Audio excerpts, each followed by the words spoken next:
আমরা প্রতিদিনই কমপ্লিট করে দিই।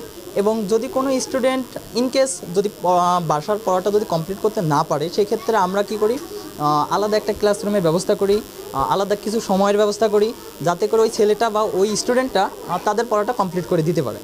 আর সেই সাথে হচ্ছে যদি এটা পরিবারকেন্দ্রিক যদি কোনো প্রবলেম হয়ে থাকে, দেখা যাচ্ছে একটা স্টুডেন্ট রেগুলারই তার বাসার পড়াটা কমপ্লিট করছে না, তো সেই ক্ষেত্রে আমাদের আলাদা একটা ম্যাম আছেন, সেই ম্যাম কী করেন, অভিভাবকের সঙ্গে তাৎক্ষণিকভাবে যোগাযোগটা করেন। তাতে করে কি দেখা যায় যে অভিভাবকও বুঝতে পারে যে আমার সন্তান বর্ণমালা কিন্ডারগার্টেন স্কুলে পড়তেছে, পড়ার কারণে সে মাঝে মধ্যে পড়াটা গ্যাপ দিচ্ছে।